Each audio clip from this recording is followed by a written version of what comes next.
ವಿವಿಧ ಬೇಡಿಕೆಗಳ ಈಡೇರಿಕೆಗಾಗಿ ತಾಲೂಕಿನ ವೈಎನ್ ಹೊಸಕೋಟೆಯಲ್ಲಿ ಸಿಐಟಿಯು ಮಹಿಳಾ ಘಟಕದ ವತಿಯಿಂದ ಮಂಗಳವಾರ ಪ್ರತಿಭಟನೆ ನಡೆಯಿತು. ಆಹಾರ, ಆರೋಗ್ಯ, ಶಿಕ್ಷಣಕ್ಕಾಗಿ ಇರುವ ಯೋಜನೆಗಳಾದ ಐಸಿಡಿಎಸ್, ಎಂಡಿಎಂ, ಎನ್ಎಚ್ಎಂ, ಐಸಿಪಿಎಸ್, ಎಸ್ಎಸ್ಎ, ಎಂಎನ್ಆರ್ಇಜಿ ಮುಂತಾದ ಯೋಜನೆಗಳನ್ನು ದೀರ್ಘಾವಧಿ ಯೋಜನೆಗಳಾಗಿ ಖಾಯಂ ಮಾಡುವ ಮುಖಾಂತರ ಈ ಹಕ್ಕುಗಳನ್ನು ಸಾರ್ವತ್ರಿಕಗೊಳಿಸಬೇಕು ಎಂದು ಪ್ರತಿಭಟನಾ ನಿರತರು ಒತ್ತಾಯ ಮಾಡಿದರು. ಇದೇ ವೇಳೆ ಮಾತನಾಡಿದ ಮಹಿಳಾ ಘಟಕದ ಕಾರ್ಯದರ್ಶಿ ಶಿವಗಂಗಮ್ಮ, ಭಾರತೀಯ ಕಾರ್ಮಿಕ ಸಮ್ಮೇಳನದ ಶಿಫಾರಸಿನಂತೆ ಈ ಯೋಜನೆಗಳಲ್ಲಿ ದುಡಿತಾ ಇರುವ ಸಿಬ್ಬಂದಿ ಸೇರಿದಂತೆ 1 ಕೋಟಿ ನೌಕರರಿಗೆ ಕನಿಷ್ಠ ವೇತನ, ನಿವೃತ್ತಿ ಸೌಲಭ್ಯಗಳನ್ನು ಕೊಟ್ಟು ಸರ್ಕಾರಿ ನೌಕರರು ಎಂದು ಪರಿಗಣಿಸಬೇಕು ಎಂದು ಒತ್ತಾಯ ಮಾಡಿದರು. 3 ರಿಂದ 6 ವರ್ಷದ ಒಳಗಿನ ಮಕ್ಕಳಿಗೆ ಉಚಿತ, ಕಡ್ಡಾಯ ಮತ್ತು ಸಾರ್ವತ್ರಿಕವಾಗಿ ಪೂರ್ವ ಪ್ರಾಥಮಿಕ ಶಿಕ್ಷಣವನ್ನು ಅಂಗನವಾಡಿ ಕೇಂದ್ರಗಳಲ್ಲಿ ನೀಡಲು ಕಾನೂನು ರಚಿಸಬೇಕು. ಎನ್ಇಪಿ ನಿಲ್ಲಿಸಬೇಕು. ಈ ಯೋಜನೆಗಳಲ್ಲಿ ದುಡಿಯುವ ಗುತ್ತಿಗೆ, ಒಳಗುತ್ತಿಗೆ ಮತ್ತು ಹೊರಗುತ್ತಿಗೆ ನೌಕರರನ್ನು ಖಾಯಂ ಮಾಡಿ ಸಮಾನ ಕೆಲಸಕ್ಕೆ ಸಮಾನ ವೇತನ ಜಾರಿ ಮಾಡಬೇಕು. ಇವರನ್ನು ಖಾಯಂ ಮಾಡಲು ವಿಶೇಷ ಕಾನೂನು ರಚಿಸಬೇಕು. ಹಲವು ವರ್ಷಗಳಿಂದ ದುಡಿತಾ ಇರುವ ಅಂಗನವಾಡಿ ನೌಕರರು, ಬಿಸಿ ಊಟ ನೌಕರರಿಗೆ ಮತ್ತು ಇತರೆ ಸಿಬ್ಬಂದಿಗಳಿಗೆ 31,000 ಕನಿಷ್ಠ ವೇತನ ಜಾರಿ ಮಾಡಬೇಕು ಎಂದು ಅವರು ಒತ್ತಾಯ ಮಾಡಿದರು. ನಿವೃತ್ತಿ ಹೊಂದಿದ್ದ ಎಲ್ಲ ಅಂಗನವಾಡಿ ಕಾರ್ಯಕರ್ತೆ ಮತ್ತು ಸಹಾಯಕಿಗೆ ಗ್ರ್ಯಾಚ್ಯುಟಿ ಹಣ ಬಿಡುಗಡೆ ಮಾಡಬೇಕು. ವಿದ್ಯುತ್, ರೈಲ್ವೆ ಸೇರಿದಂತೆ ಯಾವುದೇ ಸಾರ್ವಜನಿಕ ವಲಯಗಳ ಖಾಸಗೀಕರಣ ನಿಲ್ಲಬೇಕು. ಇಲ್ಲವಾದಲ್ಲಿ ಕಾರ್ಮಿಕ ಸಂಘಟನೆ ದೇಶಾದ್ಯಂತ ಹೋರಾಟ ಮಾಡುವುದಾಗಿ ರಾಜ್ಯ ಹಾಗೂ ಕೇಂದ್ರ ಸರ್ಕಾರಕ್ಕೆ ಎಚ್ಚರಿಕೆಯ ಸಂದೇಶ ನೀಡಿದರು. ಪ್ರತಿಭಟನೆಯಲ್ಲಿ ಕಾರ್ಮಿಕ ಸಂಘಟನೆಯ ಮಹಿಳಾ ಪದಾಧಿಕಾರಿಗಳು ಹಾಜರಿದ್ದರು. ವರದಿ ನಂದೀಶ್ ನಾಯ್ಕ, ಪಾವಗಡ.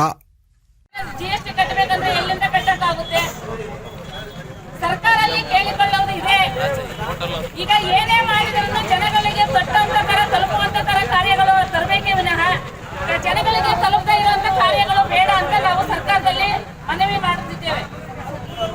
ಈಗ 23 ನಾವು ಇಡೀ ರಾಜ್ಯಾದ್ಯಂತ ಸಂಸತ್ತರ ಮನೆ ಮುಂದೆ ಅನಿರ್ದಿಷ್ಟ ಹೋರಾಟ ಹಮ್ಮಿಕೊಂಡಿದ್ದೇವೆ.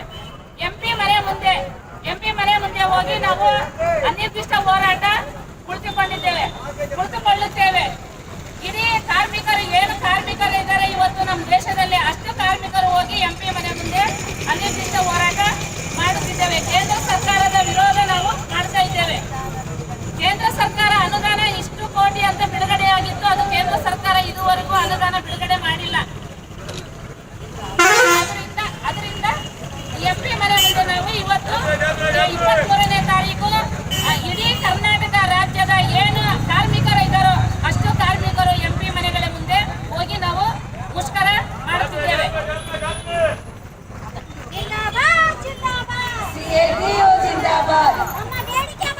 ಈಡೇರಲೇಬೇಕು.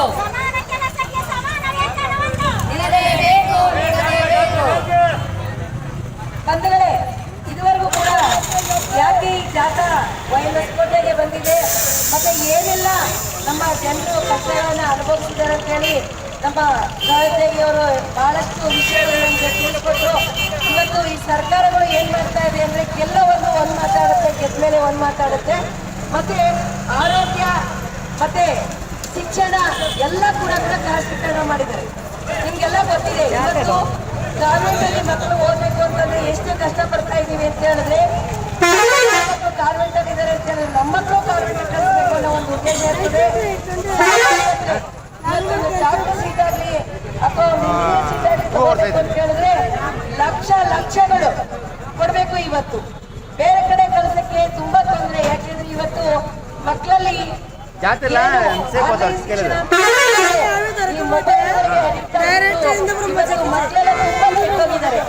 ಇವತ್ತು ಆ ಮಕ್ಕಳು ಏನ್ ಕೇಳ್ತಿದಾರೋ ಹೊರದೇಶಕ್ಕೆಲ್ಲ ಹೋಗ್ಬಿಟ್ಟು ಮಕ್ಕಳನ್ನ ಕೊನೆಗಳೆಲ್ಲ ಆಗ್ತದೆ. ಇವತ್ತು ನೋಡ್ತಾ ಇದ್ದೀರಾ ನೀವೆಲ್ಲ. ಯಾಕೆಂತ ಹೇಳಿದ್ರೆ ಈ ಮೊಬೈಲು ಎಷ್ಟು ಒಳ್ಳೇದೋ ಅದರಿಂದ ನಾವು ಈ ತಿಂಗಳು 23ನೇ ತಾರೀಕು ಕೇಂದ್ರ ಸರ್ಕಾರದ ವಿರುದ್ಧ ಎಲ್ಲ ಎಂಪಿ ಮನೆಗಳ ಮುಂದೆ ಇವತ್ತು ಒಂದು ಅಹೋಧರಣಿ ಮಾಡಬೇಕು ಅಂತ ಹೇಳಿ ನಮ್ಮ ಸಿಐಟಿ ಸಂಘ ತೀರ್ಮಾನ ಮಾಡಿದೆ. ಅದರಿಂದ ಇಡೀ ತಾಲೂಕಲ್ಲಿ ಪಂಚಾಯಿತಿವಾರು, ಹೋಬಳಿವಾರು ನಾವು ವಿಪಡಿಸಿ ಶ್ರಮಿಕರ ಬದುಕನ್ನು ಉಳಿಸಲು ಕೇಂದ್ರ ಸರ್ಕಾರ ಹೋದರೆ ಅನುದಾನ